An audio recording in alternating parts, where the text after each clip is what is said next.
Greetings viewers, Eric the Car Guy here, also known as ETCG1 on this here channel. And on ETCG1 we'd like to wish you a happy birthday, so if it's your birthday, happy birthday. Today I have somewhat of a depressing topic, stolen!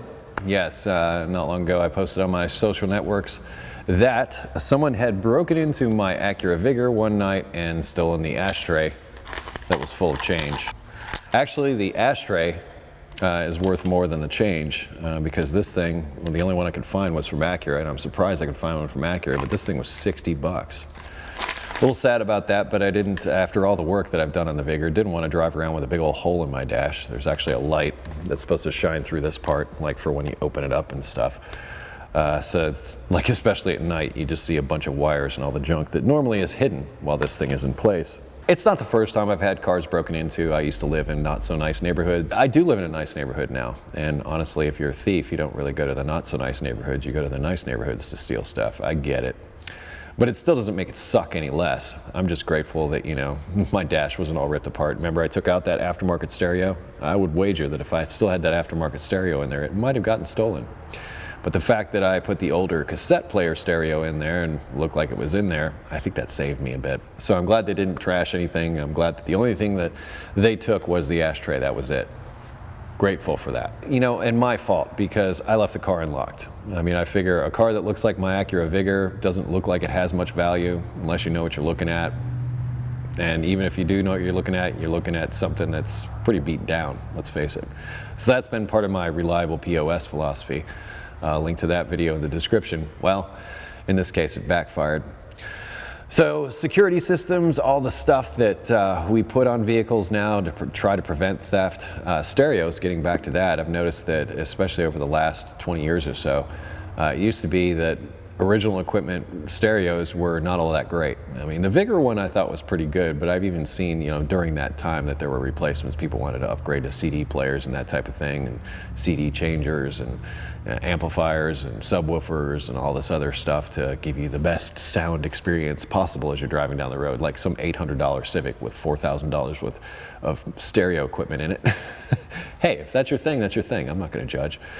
But my point is that makes it a really good target for thieves, in my opinion.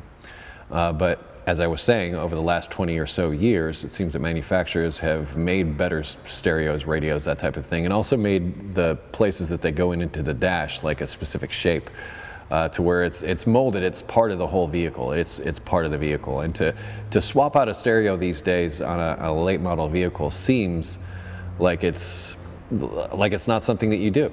And maybe it's just me. I'm not part of that crowd. I mean, I'm very happy with what I have in my vehicles in stock form. I'm not driving around listening to very loud music or whatever anymore.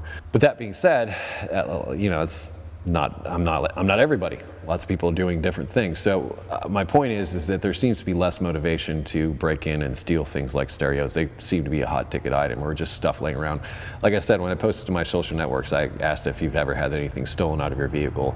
Things like tools have been stolen, CDs, you know, one person said their bag of weed.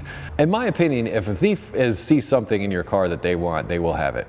And it's just kind of how it is. And that's sort of the reason why I left mine unlocked, so they wouldn't break something to get in. Because that gets even more expensive. So, you know, where do you go with that?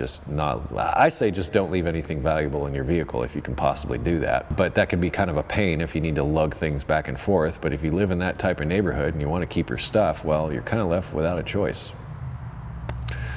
So, stuff being stolen out of cars. Vehicles themselves, I don't think, are stolen as much. You know, I think that's why we've had a rise in carjacking, because there's been a lot of theft deterrent systems that make it difficult for a thief to just get in and quote-unquote hotwire. I always laugh when I see people hotwire things on TV. They just go into the dash and touch two wires together, and all of a sudden the car starts and they're able to drive away.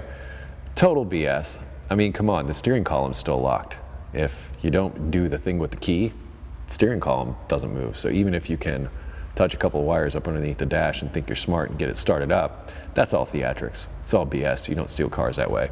The way they used to do it is they used to take a slide hammer, put it in the ignition lock cylinder, slide hammer the ignition cylinder out, and just start it with a screwdriver. Well, with the advent of keyless entry, with the advent of the anti-theft systems with keys with chips and pass lock and all those kinds of things, they made that impossible to do.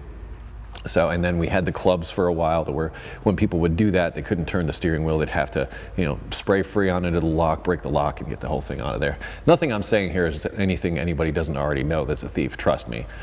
And if you're not a thief, don't be a thief, come on. Nobody likes thieves. Wheels were another thing that were a popular thing to steal. You'd come out and find your vehicle up on cinder blocks or something like that. I remember at the dealership one time, they had stolen the wheels off of a car and laid it down on logs. So went out there and there's a car sitting on logs out in the parking lot. That was kind of funny. And another time at the dealership, they stole 15 catalytic converters off of vehicles. That's a really hot ticket item to be stolen these days, is catalytic converters, because of the precious metals inside them, platinum and palladium. That was super expensive. I think that was like a 15 grand hit that the dealership had to take. I don't know if it went under insurance or what. The funny thing about insurance is when you have to make a claim, you debate whether or not you should make a claim, because once you do, your rates go up or they just drop your policy entirely. I think the insurance game's a racket, but that's for another video. I just wanted to cover some of the things that experiences that I've had with stolen stuff most recently, and I wanted to run it past you and see what your experiences were. That's what we're all about here in ETCG1. We talk about stuff, so comments down below. There'll be a link in the description to a discussion over at ericthecarguy.com. And speaking of ericthecarguy.com, if you have automotive questions, I'd ask that you go there. ericthecarguy.com. Welcome video to tell you about the stuff that we have to help you. If you wish to connect with me socially, Google+, Facebook, Twitter, also Instagram, and I close each of my videos with be safe, have fun, stay dirty. But I have one more thing. Valentin, Rebecca needs you in the other room for something. Just saying. Anyway, be safe, have fun, stay dirty. I'll see you next time. Thanks for watching. Bye-bye.